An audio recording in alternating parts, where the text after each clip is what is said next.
Ngayon lang 2024 may dalawang Pinoy tayo na naging world champion. Ito ay si Melvin Jerusalem na tinalo via split decision ang Hapon na si Yuday Shigyuka at binawi ang WBC minimum weight title.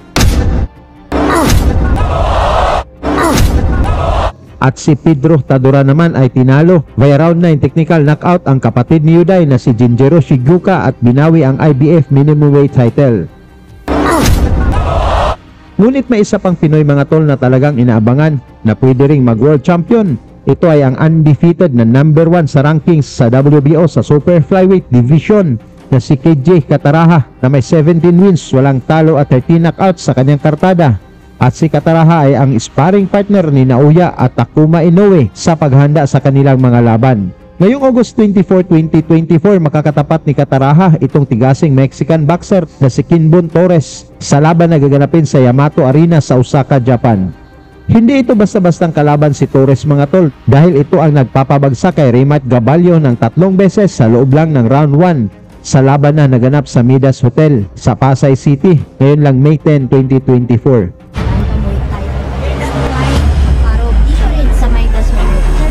Mexico at Pilipinas sa boxing. That compounds. Oh, that Kinbon Torres. Oh, again. Trying to cover up. Oh, that upper did connect for Torres. Bago natin mapanood ang laban ng Kataraha versus Torres mga tol, atin mo nang balikan itong laban ni Kataraha kontra sa kinatatakutang boxer ng Indonesia.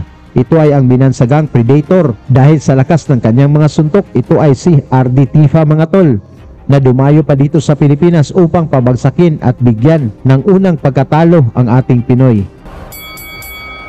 Sa pagsisimula ng round 1 mga tol, agresibo agad si Tifa na naka blue trunks at gustong pabagsakin si Kataraha. Ngunit hindi natinag ang batang Pinoy at nagpakawala rin ng mga solidong suntok. Technology. Oh, beautiful. Oh, right. Beautiful. Beautiful. So, nag-aaral muna siya at kung naka-40 at saka siya pinasok ang left runs. Magaling yung batang ito. Mabilis ang kamay. Left hook again. It is coming out strong, Ronnie. The son of a tricycle driver. Itong si Kataraha. Kaya gusto niyang maiahon ang kanyang pamilya. Alam mo na, people from very poor background. Kataraha, he hurt Tefa. Oh, but Tefa connected with the good right. Mapasok si Kataraha. Alam mo itong Kataraha, I think he wants to farm. So maybe get a little wild of good right. Good right hands. Daming kanan. Wala kay Kataraha. Bako. Incredible. Right to the body. Oh, beautiful one-two combination. I'm surprised that didn't. Right hand by Kataraha. Left to the head. Kataraha. Oh, gone. Sa round 2 mga tol, si Tifa pa rin ang umatake ngunit masalubong ito ng mga suntok ng Pinoy. Sige ang batang ito. Kataraha with an impressive opening round. Oh, good. Cracking left. Oh, right hand. But Tefa is tough. Natatawag si Tefa. The Predator.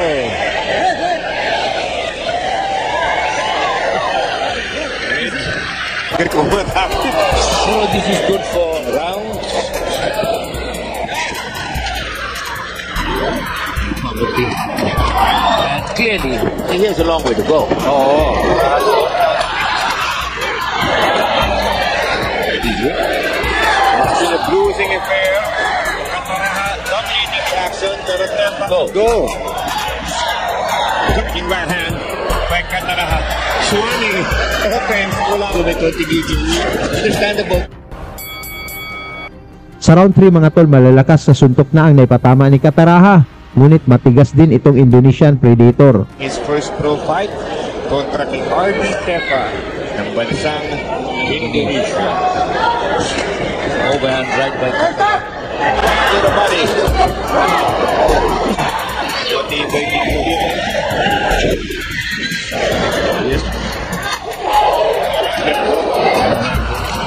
Kataraha. He's got Ayun ang gusto yun, baka makachapa.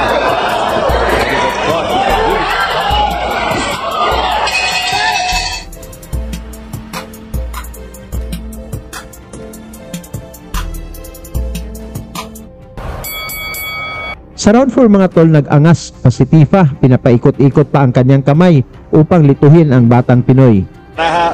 Going up against RD Tefa Of Indonesia. command si Kataraha all throughout. Pero yes, nagpapagulupad siya. And we haven't really seen him seriously hurt, ano? Now he's getting inside. Napatras si Tefa sa mga buto. Pero nandun pa rin si Tefa. Left hook again by Kataraha. Mabilis ang arm of this fight. Yung kanan na yun, no? Tefa holding his Kataraha. Beautiful, gandang kombinasyon, ha? Head and body.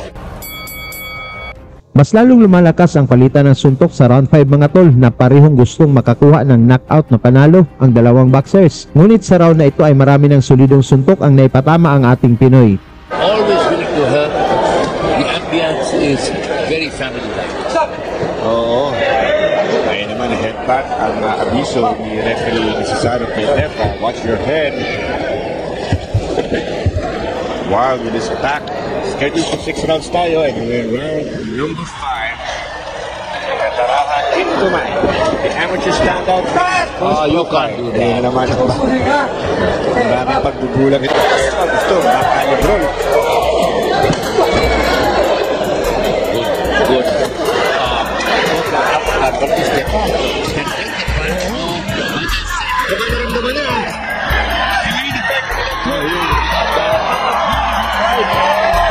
Fantastic combination by Kataraha pouring it on. Todo bigay na si KJ. Right, left to the body. At mukhang naglalambot na si Tefa. Glassy-eyed na ang Indonesian para good left to the body by Kataraha. Kataraha on the top. Right uppercut by Kataraha. Left hook by Kataraha. The finish.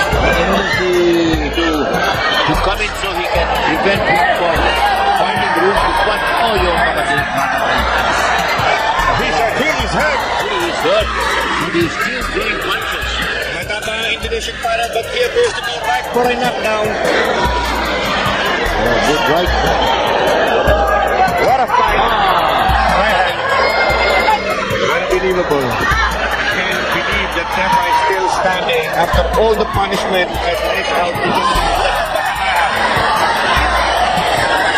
Wait. 10 seconds to go. Hitting to the body. Tefa pilit na humahawak. Dito sa round 6 mga tol, naramdaman na ng Indonesian Predator ang mga malalakas na suntok ng Pinoy kaya unti-unti na itong bumagal. The voice you dream of. The voice behind ABS-CBN. Nice action, round number 6. Kataraha in the white trunk. Papansin natin. Kataraha na siya left hook. He hurt Tefa. Ano mapapa? Si Kataraha spot with Donnie Nietes. I guess he learned something from those sparring sessions. Kasi magaling talaga si Donnie. Mula sa malakas na pinakawala ni Kataraha sa katawan ng Indo-boxer, nilaglag nito ang kanyang mouthpiece para makapagpahinga. Mga kaibigan, mouthpiece ni Tefa. Ayun, agad. Chasing after him. Survival mode na. Glassy-eyed na si Tefa. Yung fighting though. Mula sa malakas na suntok ni Kataraha sa bodega ni Tifa, bagsak si Predator at dito na natapos ang laban. Go. Because alam mo yung left hook ni Kataraha on the liver. 7. On the liver. What a shot! Shot to the liver. Tingnan natin muli ang finishing touches. There was a left to the body. At doon tumiklop si Tefa. Another one. Tungkol naman sa performance ni Kataraha mga tol, may chance kaya itong mag-world champion? Pag-usapan na lang natin yan sa baba.